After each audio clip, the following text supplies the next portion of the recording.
मैंने जिंदगी में जिम्मेदारियों के बीच खुद को हमेशा उलझा हुआ पाया है। मम्मी के बार बार बोलने पर और लड़कियों की फ़ोटो दिखाने के बाद आखिरकार मैंने एक लड़की को पसंद कर लिया। मम्मी अभी भी मुझसे बोलती है, अतुल इस बार कोई नाटक मत करना, लड़की ठीक लगे तो वहीं शादी पक्की करके मैं आऊँगी।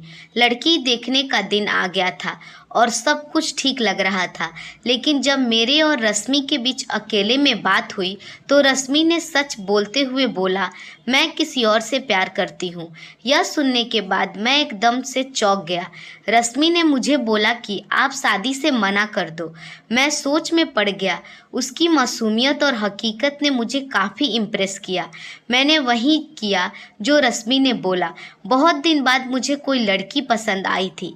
उसके मासूमियत से मुझे प्यार हो गया था। मुझसे ऐसे बात कर रही थी जैसे मैं उसके लिए अनजान नहीं बल्कि मुझसे कब से जानती हो, और उसे भरोसा भी था कि मैं वही करूँगा जो वो बोलेगी। लेकिन कहानी यहीं समाप्त नहीं हुई। कुछ दिन बाद फिर रश्मि का कॉल आया। उसने बोला, आप मेरी एक और हेल्प करेंगे? मैं अपने बॉयफ्रेंड से मिलकर उसे बताना चाहती हूँ। कृपया आप उसके सामने यह बोलिए कि शादी के लिए नाम मैंने बोला था, आपने नहीं। वो आपसे मिलना चाहता है। मैंने सोचा यह क्या है, मेरा क्या लेना देना इन सब चीज़ों से, पर रश्मि से कुछ था जो मुझे उसकी हर बातों को मानने के लिए दिल करता था। उस दिन के बाद भी मैं उसके बारे में ही सोच रहा था, इसलिए मैंने मिलने के लिए हाँ बोल दिया। मैं रश्मि और उसके बॉयफ्रेंड से मिलने गया। रश्मि ने नाम मुझे बोलने दिया। उसने अपने बॉयफ्रेंड को खुद ही समझा लिया। बातें सारी क्लियर हो गई। रश्मि वहाँ से चली गई। मैं घर के लिए आ रहा था, तभी उसके बॉयफ्रेंड ने मुझे रोका और बोला, भाई मुझे तुमसे कुछ बोलना है। मुझे लगता है कि मैं इसे आगे इस रिश्ते को नहीं निभा पाऊंगा। आपसे अच्छा लड़का रश्मि को नहीं मिलेगा। आप शादी करना चाहते हो तो करो, वरना रश्मि को समझा दो। वो पुराने ख्यालातों की है। मुझे लगता है कि आपकी और उसकी सोच भी मिलती है। अभी तक हमने सिर्फ कॉल पर ही बातें की है, अधिक मिलना जुलना होता नहीं है। मैंने कुछ और ही सोचा था। वो सच्चे प्यार और 7 जन्मों के वादे इस तरह की बातें करती है।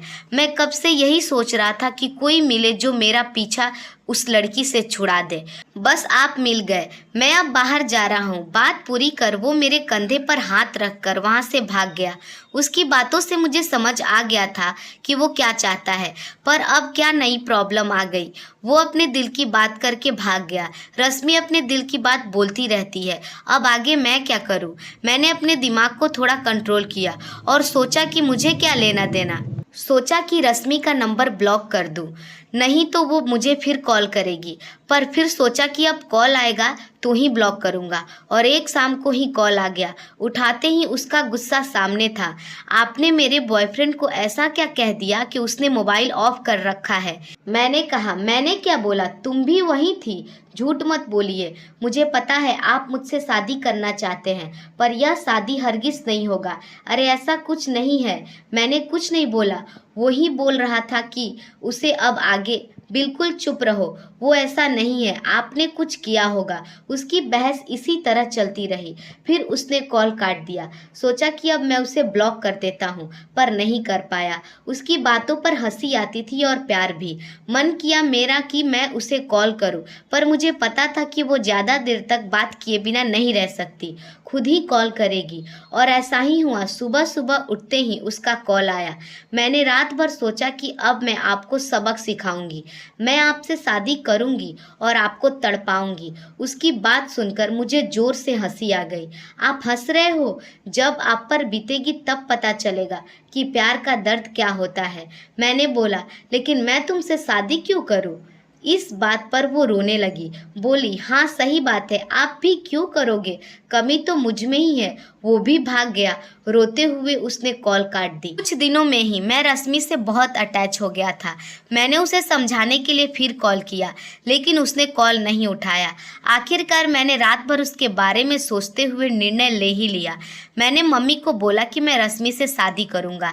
शादी फिक्स होने के बाद वो रोज़ मुझसे 2 घंटे तक यही बात करती, मैं आपको तड़पाऊंगी। खैर शादी हो गई। रश्मि का तड़पाना अभी भी चालू चालू है। देखते हैं कब तक चलता है ये सब, पर कुछ भी हो उसकी बातों पर प्यार बहुत आता है। दोस्तों, उम्मीद है आपको हमारी कहानी अच्छी लगी होगी। अगर हमारी कहानी आपको अच्छी लगी है तो हमारे वीडियो को लाइक और चैनल को सब्सक्राइब जरूर कीजिएगा। मिलते हैं एक और नई कहानी के साथ। धन्यवाद।